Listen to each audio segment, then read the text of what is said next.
ठाणे जिल्ह्याच्या शहापूर तालुक्यात काल पार पडलेल्या ग्रामपंचायत पोटनिवडणुकांची मतमोजणी आज पार पडली। शहापूर तालुक्यातील 39 ग्रामपंचायतींच्या पोटनिवडणुकीत आधीच मोठ्या प्रमाणावर बिनविरोध निवडी झाल्या। यामध्ये 24 ग्रामपंचायत सदस्य आणि 2 सरपंच बिनविरोध निवडून आले। उर्वरित 4 ग्रामपंचायत सदस्य पदांसाठी आणि 3 सरपंच पदांसाठी काल मतदान पार पडले। या निवडणुकीत 4 सदस्य पदांसाठी 12 उमेदवार तर 3 सरपंच पदांसाठी 8 उमेदवार रिंगणात उतरले होते। या पोटनिवडणुकीत शहापूर विधानसभेचे राष्ट्रवादीचे आमदार दौलत दरोडा व भाजपचे माजी आमदार पांडुरंग बरोरा यांच्या प्रतिष्ठेची अडगाव ग्रामपंचायत पांडुरंग बरोरा यांनी राखल्याने बरोरा यांच्या कार्यकर्त्यांमध्ये व निवडून आलेल्या उमेदवारांच्या कार्यकर्त्यांमध्ये जल्लोषाचे वातावरण पाहायला मिळत आहे। हा विजय हा सर्वसामान्य जनतेचा विजय आहे। माझे सहकारी संजय भाऊ निमशे, त्यांचे भाऊ सचिन निमशे आणि गावातील सर्व तरुण मंडळी यांनी माझ्यावर विश्वास टाकला आणि माजी केंद्रीय मंत्री कपिल पाटील यांचे मार्गदर्शन आणि माझे बंधू माजी आमदारजी पांडुरंग बरोरा यांच्या आशीर्वादाने हा विजय झाला।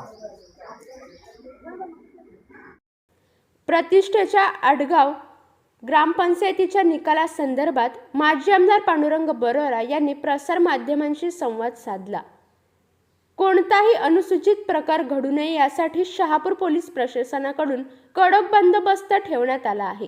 ते असतानाच मोठ्या संख्येने नेते, कार्यकर्ते आणि स्थानिक नागरिक तहसील कार्यालय परिसरात जमले होते।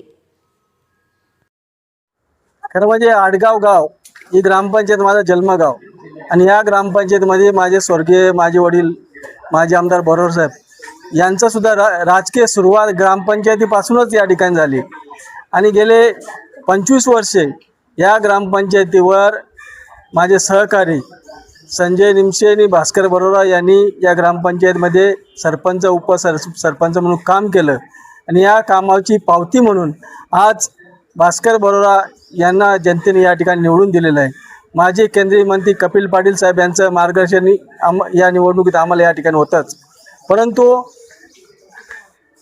निवडणूक असली कोणती निवडणूक खरी म्हणजे ही आडगाव ग्रामपंचायत निवडणूक ही पोट निवडणूक होती, थोडी सहानुभूतीची लाट होती, तरी सुद्धा जनतेने या तरुणांवर भास्कर बरोरा आणि संजय निमशे यांच्यावर विश्वास ठेवून या 2 वर्षाच्या कार्यकाळासाठी सरपंच म्हणून त्यांना या ठिकाणी निवडून दिलेलं आहे।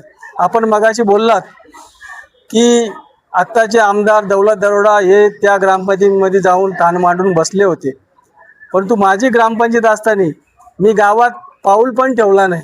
या तरुणांनीच ही निवडणूक हातात घेऊन या ठिकाणी लढलेले आहे। याची पुढची कोटेरा ग्रामपंचायत निवडणूक पांडुरंग बरोरा त्या ठिकाणी उभा राहून ती ग्रामपंचायत निवडून भाजपचा झेंडा त्या ठिकाणी लावल्याशिवाय राहणार नाही।